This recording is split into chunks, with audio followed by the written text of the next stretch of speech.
So I think we could probably start. I think maybe others will join, but we have a quorum. We do have some attendees. Good. Okay, so welcome everybody. This is the executive committee meeting of Community Board 5. My name is Craig Slutskin, and I'm the secretary of the board. Chairperson Vicky Barbero sends her regrets that she's unable to attend this evening, so I'm going to be chairing tonight's meeting in her place. The executive committee meets once a month, the purpose of being apprised by each committee chair of actions or discussions that have taken place at the committee level, which leads to our main purpose, which is to form and finalize the agenda for the full board meeting. The executive committee seldom takes action. However, on a rare occasion and in emergency situations, will do so. This evening, we have no such actions, and therefore the committee will not be deliberating or voting on any issues. Members of the public are provided the opportunity to attend the meeting in person, or in the case of the pandemic, to attend during a virtual meeting. Anyone who is attending the meeting as a non-member may sign in as an attendee. If anyone from the public would like to address the committee this evening, your comments will be taken up as new business at the end of our business session.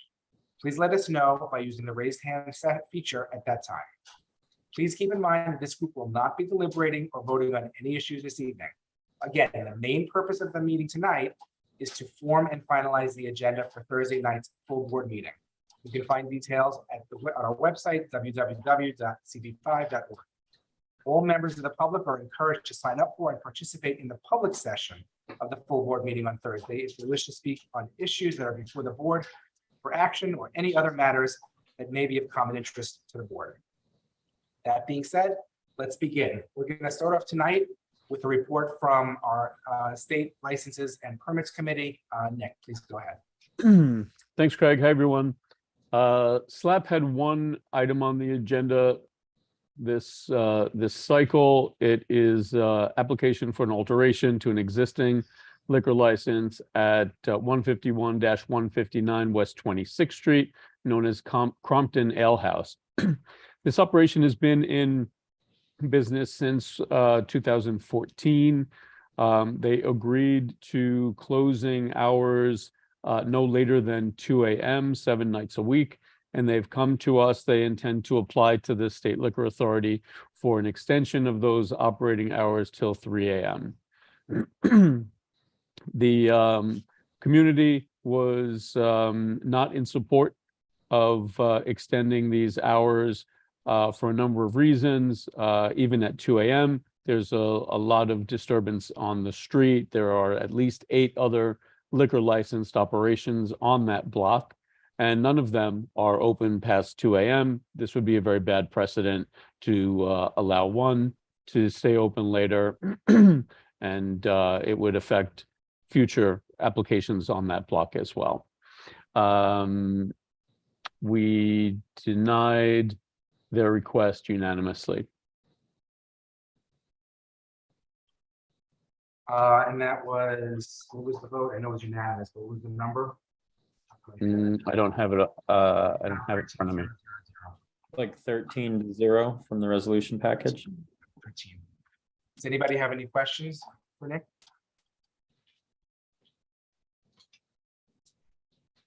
Okay. Thank you, Nick. Next, we'll go to the Land Use and Housing and Zoning Committee. Layla, please go ahead. Yeah, hi everyone.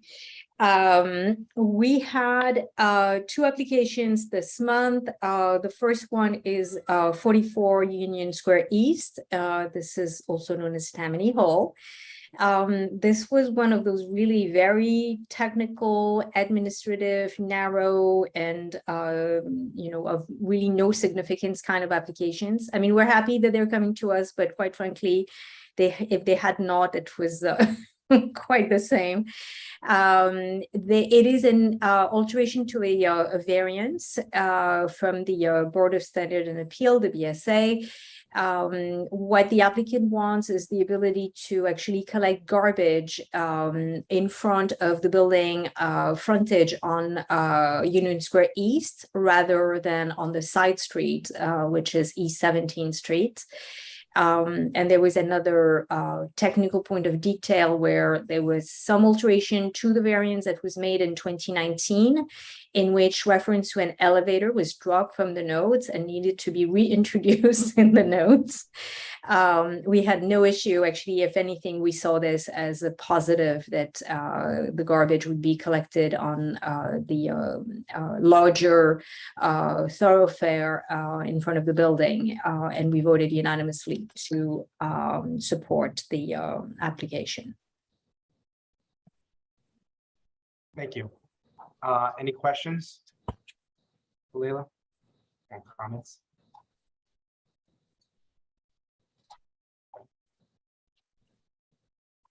Should I continue? Yes, please. The second application was for a certification for transfer of development rights from the Ambassador Theater in the Broadway, the theater subdistrict of Midtown, to a property located also within the theater subdistrict to the west on 48th Street. So this is basically an application to allow the transfer of available air rights from the theater to permit the construction of a denser, bulkier building within the district. The text, the zoning text for the theater subdistrict was actually passed in the 80s, and the purpose was really to help the theaters that, you know, at the time were going through a very, very difficult time. And, you know, it was decided that, you know, a zoning tool could be put in place to actually help support the theaters where they could monetize their available air rights, and that would have the effect of preserving the existing buildings and, you know, providing cash and capital for the theaters while using this density elsewhere in the district in an area that is already pretty dense and where it would remain contextual. This particular application fits entirely the definition of the zoning resolution. They're not asking for anything more, anything special, no weird interpretation of the language. Everything is super straightforward. It's basically the way the text was meant to be. They are not asking for any exceptions. It is a certification, which means that, you know, if it fits the definition, then the chair of the City Planning Commission has to approve. We actually concur that the chair should approve. We are also satisfied that this application is coming to us now because the developer will have to contribute to the theater subdistrict fund to the amount of $40 per square foot that is transacted. This valuation was basically increased last month, and therefore the contribution is going to be more substantial than if this application had been filed a couple of months ago. So we voted once again unanimously to approve this application. Thank you, Leila. Are there any questions or comments for Leila?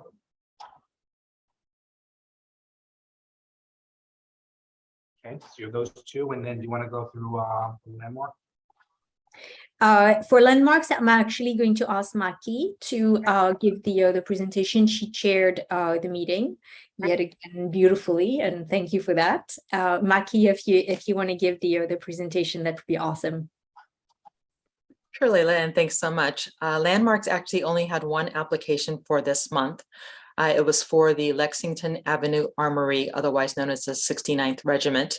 It's on Lexington Avenue. I think the address is 68 Lexington between East 25th and 26th Streets.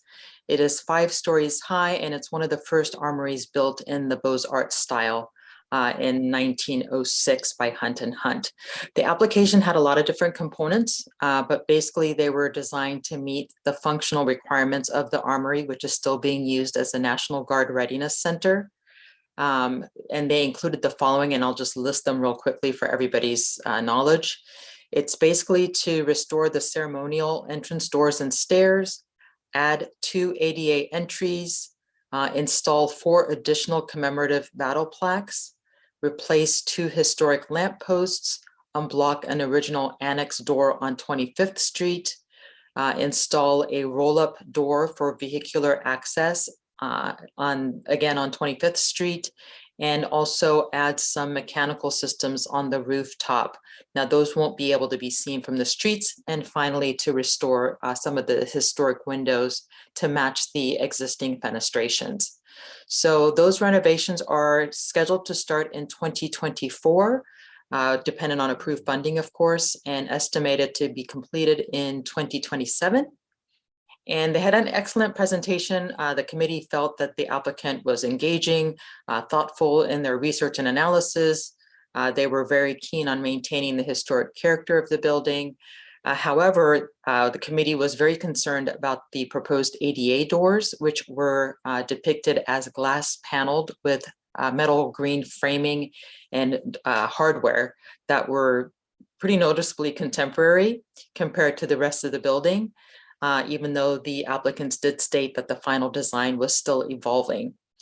So the committee actually discussed that quite in detail, and we voted unanimously on a conditional approval of the application with the condition that the applicant provide goodwill consideration to the aesthetics of an alternative to those doors and the handle hardware as well, to preserve the integrity of the historic landmark building. And incidentally, it's both landmarked by the city and on the National Register as well. The final count was 11,000, unanimous. Thank you. Very helpful. Any questions or comments? Maki?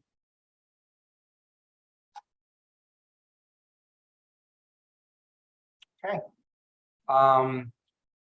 EJ, I know you don't have any resos for tonight. Do you have anything that you want to report? I know you did have a meeting and there were a couple of presentations. Is there anything to report tonight? And are any of those going to be reportable on Thursday? I don't think it's going to be necessary to report anything on Thursday. The only presentation we received was an update by DOT on their Broadway vision. We receive updates from DOT, particularly on the vision for Broadway from Union Square up to Columbus Circle periodically. The update this month focused on the segment from 25th to 32nd Street, which is in particular the stretch where a pretty atrocious crash took place on June 20th this summer. They presented some statistics, talked about some outreach that they're doing to the community. They talked particularly about their plans for those 6 blocks, 25th to 32nd Street, the particular segment. It's going to be done in two phases. So phase 1 will take place this fall, and we'll see the the transformation of 4 blocks from 25 to 29th Street. The first 2 blocks, 25th to 27th, will become plaza blocks, and 27 to 29 will become shared streets. The bike lane on those 4 blocks will be converted to a 2-way bike lane. So we saw the updates, heard a lot of questions from the committee and the community. In particular, had some requests about data to collect and surveys that they will conduct going forward. But we have a standing resolution on agreeing with the overall goals of the Broadway vision. As we see these updates on particular segments, we have not in particular felt the need to update or contradict that standing resolution in any way. And so, what we provided, the committee and the public provided some feedback to DOT about this particular stretch, but we did not take a vote or take any action. Any questions for EJ or comments? Leila? Yeah, I have a quick question. Our standing position, does it consider 2-way bike traffic on Broadway? I'd have to check the language of the particular resolution. We are broadly in a lot of cases, if not that resolution, then many other ones, we are generally in support not only of bike lanes generally, but often where they introduce a two-way bike lane. In a lot of cases where there is a bike lane, bicyclists will use it in two directions no matter what. And so in a lot of cases, the data seems to indicate that actually formalizing and creating structure around a two-way bike lane leads to much safer bicycle usage than encouraging or enticing or whatever, bicyclists to use it in the wrong direction or to ride alongside it in the wrong direction. So in this case, it would seem to indicate that the DOT indicated that the introduction of a two-way bike lane here is actually to discourage and prevent bicyclists from using the existing bike lane or the sidewalk, the shared street, etc., incorrectly. One thing that we did hear a lot about was the ways that the two-way bike lane is being isolated not only from the pedestrian side of the street and the traffic, but also from the sidewalk using wave delineators and particular materials for slowing and calming the bike traffic, including pinch points and diamonds where the bike lane kind of pinches off to encourage the rider to slow down. Okay, thank you. Any other questions for EJ? And you said we should not, we do not need to include this on Thursday as an agenda. I don't think it's I don't think it's necessary. I guess I'm open to hearing if other folks think it's useful. As is often the case when we have these discussions, we heard from members of the public who think these blocks should be pedestrianized and cars banned from them immediately. And then we heard from some members of the public who thought that bicycles are a menace and they should just be free and open to cars like they were in the 70s. Obviously, the ultimate treatment will be something more middle of the road. One particular thing that we made a point of asking for is, while DOT has provided a lot of statistics and survey data on whether or not pedestrians feel safe from cars, they don't tend to ask whether or not pedestrians feel safe from bike traffic.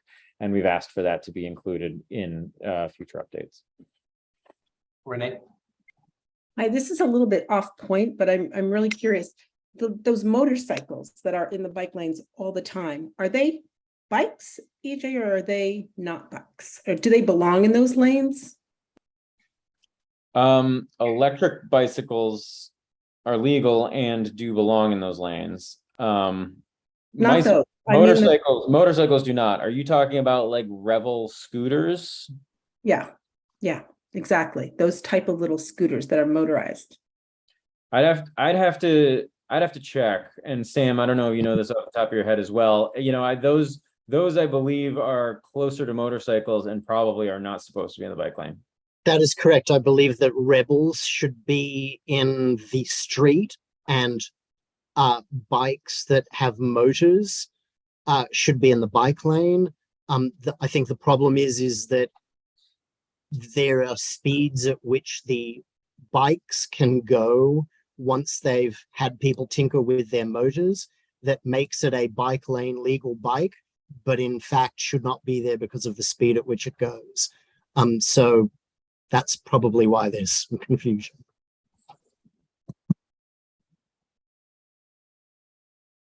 Okay, well, it sounds like, you had that a pretty robust discussion at the committee level. I don't know that unless anybody objects, I don't think we need to have it as an agenda item for Thursday.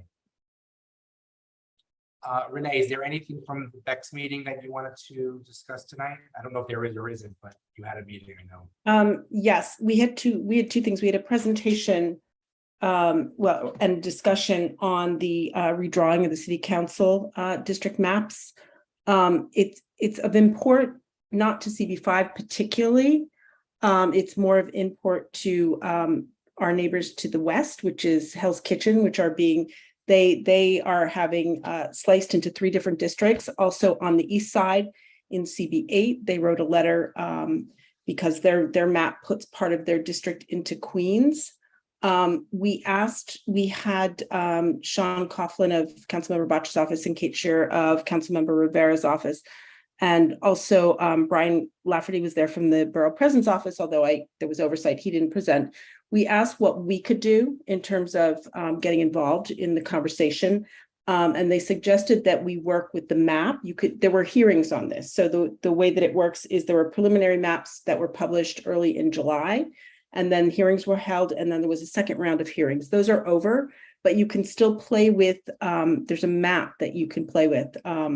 I can maybe drop it in, or Marissa can drop it into the chat, that allows people to draw their own map, what they feel the neighborhoods that should be kept together. So that was number one. The second thing was we had a conversation with committee members and we asked members of the public any budget requests. We're at that time of the year where we have to do our capital and expense budget requests. So any chair that has any budget requests, please let us know. Do you want to present any or discuss any of this on Thursday, or?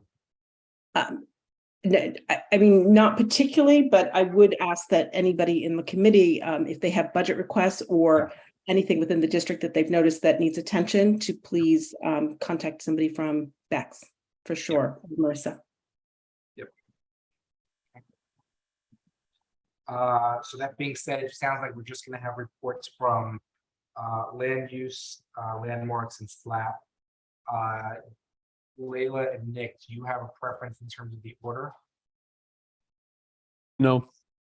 If anything, I assume that the team of applicants for the theater will be there.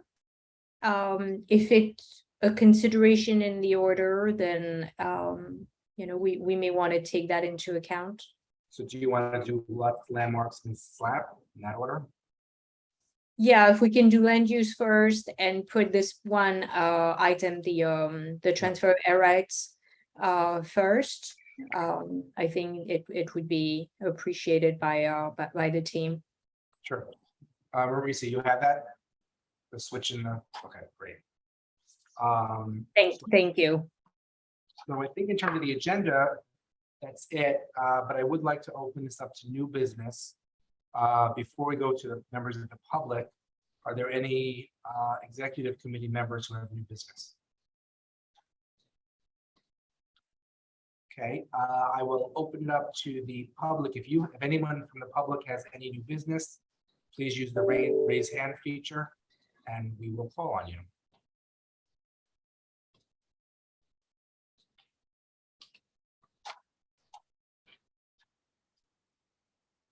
Seeing none, I think we are done.